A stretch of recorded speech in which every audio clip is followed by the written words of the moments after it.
Okay, so you planned your winter vacation. You got that great deal on a hotel in Cabo, right on the beach. You can't wait to get out of the frigid cold, and you're dreaming about fish out of the Pacific and authentic flavors.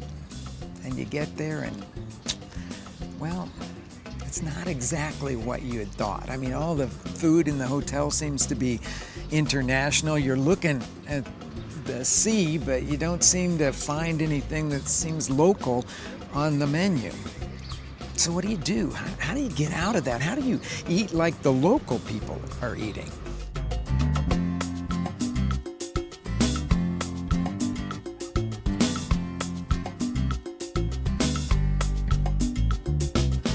Well, if you're staying in Cabo San Lucas, you know it's just a few miles up the road to San Jose del Cabo. That's an old, small town established in 1730, and it's got a lot of authentic feel to it.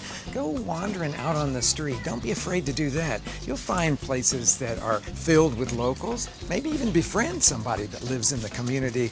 A lot of people are really anxious to take folks out and show them the local specialties. To tell you the truth, the first place I like to go in any town is to the local market.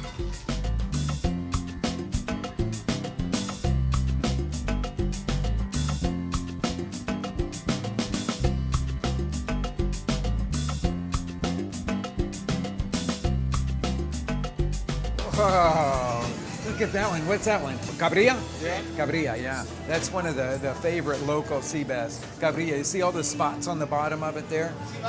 Is there? ¿Y cómo se llama ese? Sea bass queen. Queen sea bass? Pero en español. Reina de las cabrillas. Reina de las cabrillas. Oh, de las cabrillas. Muy bien. When you want the real everyday food of the people, whether you're in Mexico or anywhere, you can't do much better than searching out a market. I mean, first of all, you're going to find all the ingredients that everybody's cooking with, and you're likely to find some prepared foods too. Practically every market in Mexico has a group of fondas alongside. You can think of the fondas like little stalls where somebody's good cook grandma started making local specialties for breakfast, lunch, and dinner. There's a dozen or so small fondas at the Mercado San Jose. That's where my Cabo friend Hugo said that we should start our day of eating. A day that I thought held a lot of promise for a true, authentic taste of Cabo. What do you recommend? ¿Qué recomiendas? Me gustaría la sopa de mariscos. Es bastante Sopa de mariscos. Señora? This place was the definition of Cabo homey. It's a family of cooks making tamales and enchiladas, snacks, soups. They even had chicken in mole. The first words out of Hugo's mouth were sopa de mariscos, seafood soup, which unfortunately they didn't have the ingredients for. Kind of turns out that their menu is more of a wish list than an inventory list. But we settled on some good stuff. Hugo got the caldo de res, the beef soup with hearty shank and vegetables. I got some sopes, the little masa boats that were filled with shredded beef and beans, cheese, lettuce, tomato. Solid, good food. Ay, qué bonito. Muchas gracias. Wow. Espero que tengas algo. Okay. Provecho, Rick. Provecho. You like it? Yeah, I like it. Yeah. So you have carrot, corn, potatoes, zucchini. That looks really good. So I'm gonna go for tacos next. Where should we go? Go to Los Michoacános. It's a great place. Yeah? Yeah. What kind of tacos? Carnitas. This is You'll make It's me a very good happy carnitas. with carnitas tacos.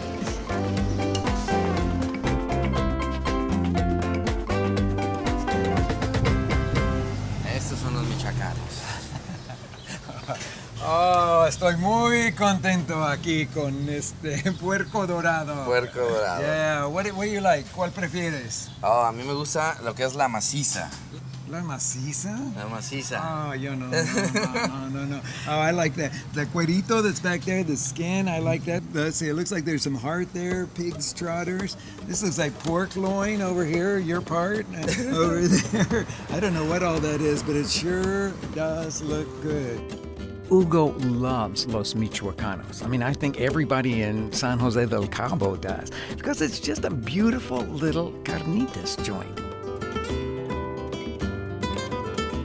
make these very fragrant, fresh corn tortillas, and then they fill them with the little juicy bits of slow-cooked pork carnitas.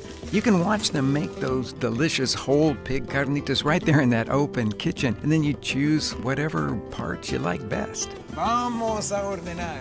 Okay, ¿qué quieres? Gracias. Dos de maciza. Yo quiero dos de maciza. Hugo ordered his carnitas tacos with maciza. That's the lean part from the shoulder and the loin and the leg. And in typical fashion, I wanted to see everything that pig had to offer. So I ordered the mixto. Then the tacos got the traditional little shower of onions and cilantro. But what really lit them up were those delicious salsas, especially the one that was made from roasted tomatoes and roasted green chili.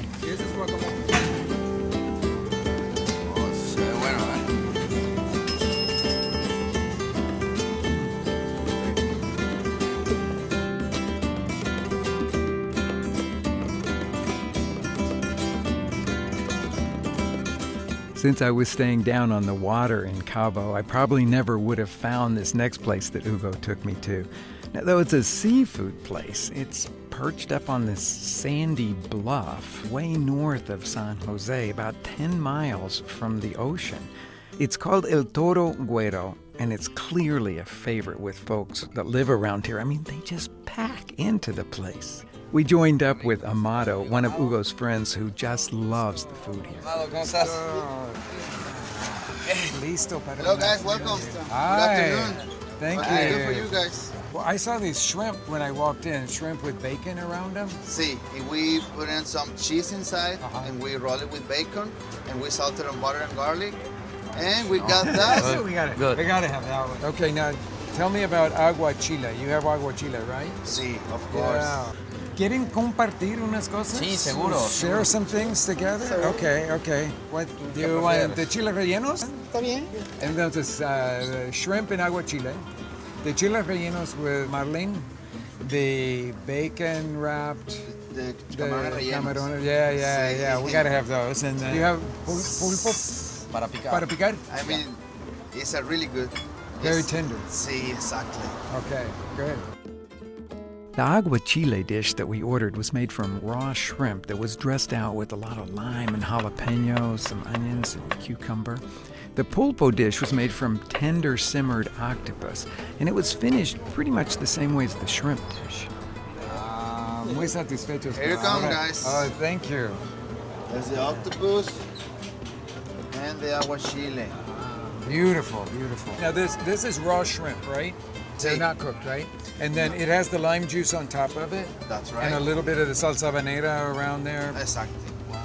Boy, they look so good. Really beautiful. I hope that you guys enjoy. I'm sure we will. Thank you. Gracias. ¿Quieres salsa? Sí. ¿De cuál? De la Valentina. No, es cierto. So they had this delicious habanero salsa. I was a little surprised that Hugo tried it because he's not known for liking very spicy food. But we both thought it was really great. And then I tried some of the milder bottled hot sauces. They must have had a dozen of them on the table. I was like a kid in a candy store. After the cold seafood dishes, we went on to some stuffed chilies. Here they use this little yellow chili that they call a torito, and they clean it and then fry it and stuff it with a beautiful mixture of shredded smoked marlin. It's a delicious take on chiles rellenos, but maybe not as delicious as the camarones rellenos, which are butterflied shrimp stuffed with cheese, wrapped in bacon, and then seared on a hot griddle. It's pretty unbelievable stuff. This is the shrimp, camarones rellenos y el chile relleno de marlin ahumado. Wow. I Thank hope you that very guys much. Enjoy. Okay. ¿Te sirvo? Okay. Chile. Algo me dice que me voy a acordar de este día. I can say that I've had fancier seafood meals, maybe in a beautiful dining room overlooking the ocean, which I have to say that I like. But the food at this oddly located little seafood joint was pretty much as honestly, authentically good as any seafood meal I've ever had.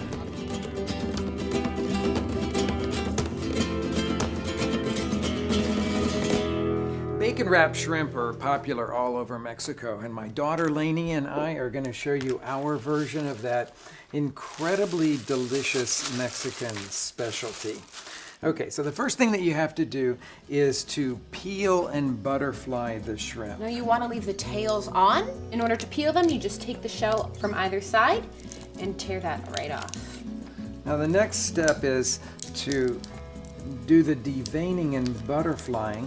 We're going to do that from the inside here. So right down the inside of each shrimp, cut all the way down, but not through the other side. And you'll notice that we've got a vein here. This is actually the intestinal tract, and you want to get rid of that. That goes with the shells over there.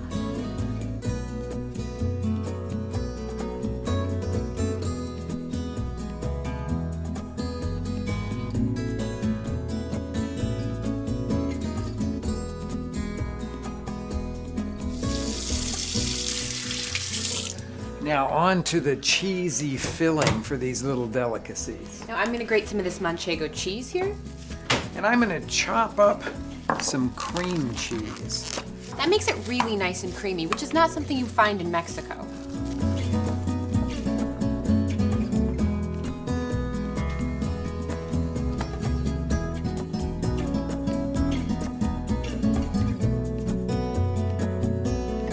Why don't you put that grated cheese in there while I clean up here.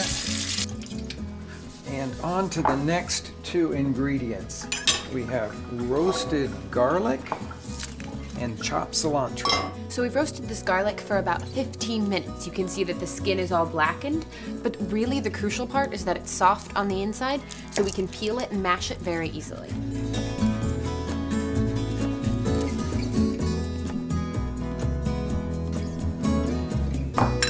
Mashed garlic in, chopped cilantro. I'm going to grind a little bit of fresh pepper, give it a nice flavor, and a good pinch of salt. And we'll just mix all of that together. Why don't you grab the fork and do all of that?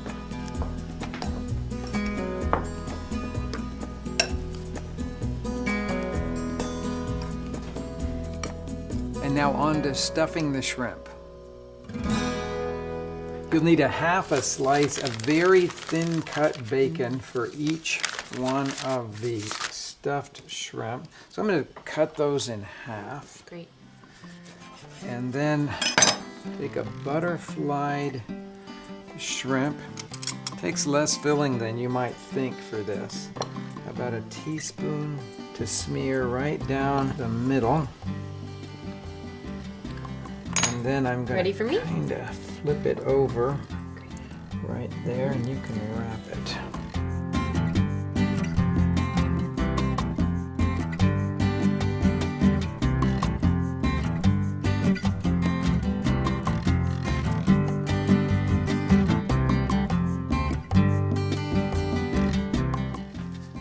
Now here's the most important part of this recipe.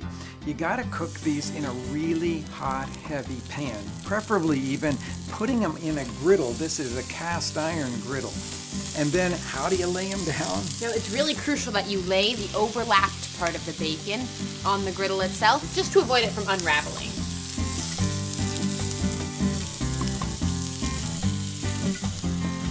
After a minute, turn them a quarter of a turn. You'll notice that they're beginning to crisp up and brown. And continue those 1 minute quarter turns until they're browned on all sides. That's about as long as it'll take to cook these shrimp.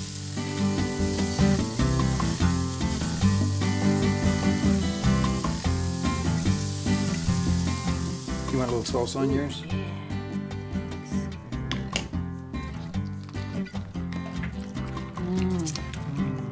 Messy. Nothing better than bacon and shrimp. And cheese. Mm-hmm. Roasted garlic. Salsa? Mm-hmm.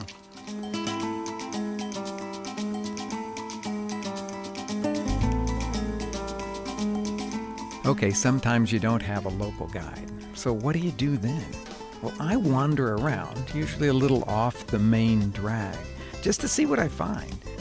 In San Jose del Cabo, I walked past this place. Actually, I walked past it several times before it caught my eye with menu boards that announced an incredible variety of tamales. It's called El Sabor Internacional. Buenas tardes, señora. Buenas tardes, ¿cómo están? Oh, muy bien. Tamales, tamales, tamales. Tamales, tamales, tamales. The name El Sabor Internacional clues you into the fact that the owner makes tamales from everywhere. Mexico, Colombia, Guatemala, even Indonesia. And she also has a whole selection of sweet tamales for snacks or dessert.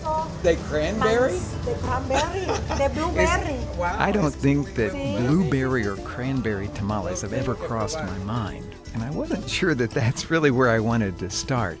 So I ordered a couple of the more traditional savory tamales, and then I got talked into trying a dessert tamal or two, a guava and cream cheese tamal, and a pumpkin pie tamal that the owner was selling hard as her personal favorite. De la pumpkin, de la de Halloween. De la calabaza de Halloween. Yeah. Wow, okay.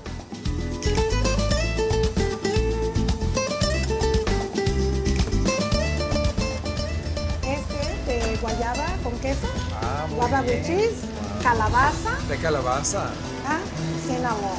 en Sinaloa. Ah, muy bien.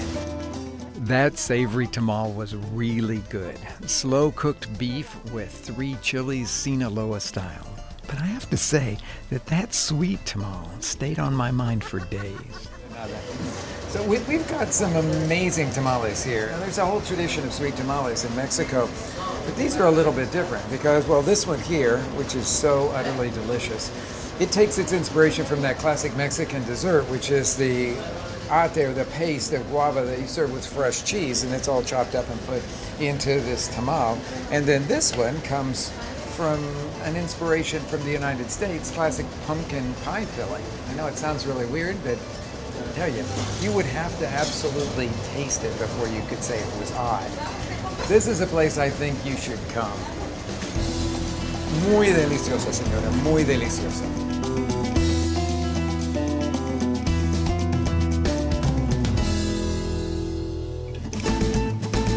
You know, it's really too bad that more people in the United States don't know about sweet tamales. I mean, they're one of the great delicacies of Mexico.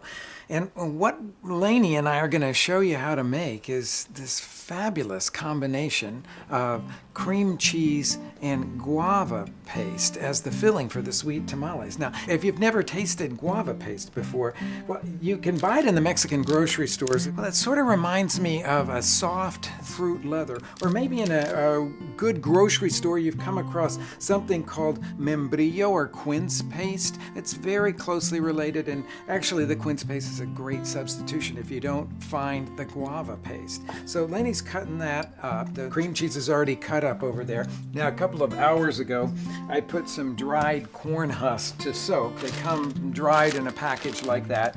Put them into a large bowl, put hot tap water on them. I always put a plate on top to keep them submerged, and after a couple of hours they'll be soft and pliable.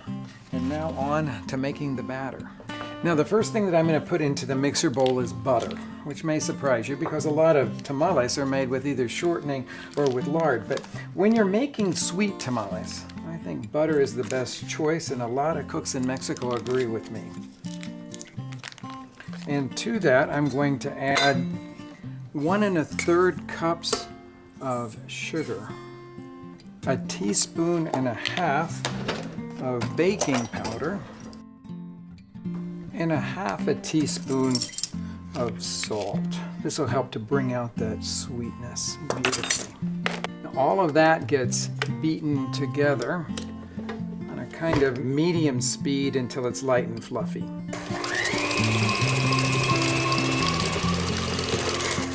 Now, up to this point, we could be making a cake batter, but this is where all the things change, because the most important ingredient in making tamales, obviously, is the masa, the corn masa, and you have 2 choices. I'm lucky enough to live near a beautiful tortilla factory that makes fresh ground, coarse masa for making tamales. But if you don't have that option, Then you could buy the masa harina, but buy the one that's more coarsely ground, the one that says it's for making tamales. This will need to be reconstituted according to the directions on the package. When working with fresh ground masa, you simply add it a little bit at a time to the beaten butter mixture.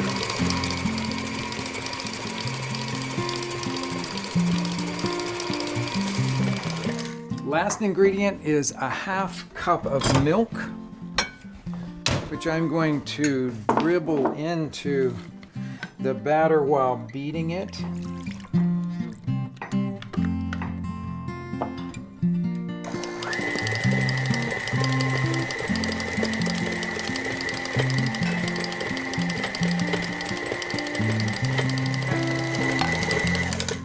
See how light and fluffy that is? Well, it would even be lighter and fluffier and produce even tenderer tamales if you just refrigerate the batter for about an hour and then rebeat it, adding an additional half cup of milk. Drain the corn husks that are soft and pliable now. Take a few of them and lay them into a steamer. There's special steamers sold in Mexico, of course, for making tamales, but you can use practically any steamer for doing this process. A little bed of them there, and then take a nice corn husk. Now you want one that's going to be about 5 or 6 inches across at the widest part. Take a quarter of a cup of batter. Spread it into a square that's about 4 inches across, leaving about a whole 1.5 inches at the widest end. You want to put in the ate and the cream cheese here, every other one to get a good distribution of flavor. Then pick up both sides, like that, to encase that ate. Then at the narrowest end, fold it in like that. Take a piece of corn husk, tear them into small strips that you can use to tie the tamales to hold that folded end up, and then place it into the vaporera, into the steamer with the open side up.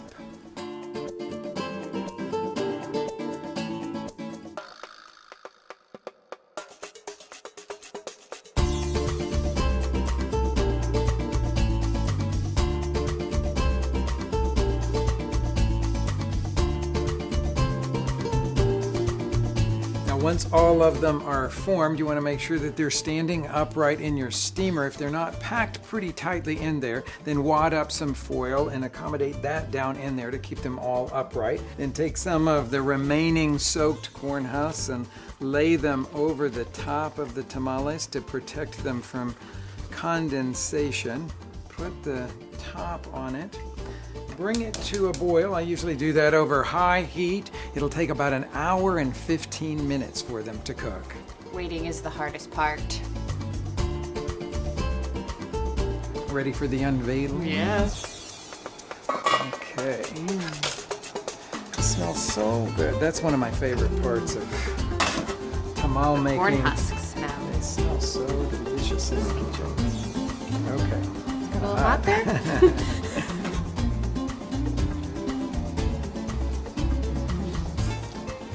Now, next time you're thinking about something great to have at a brunch, think about these tamales.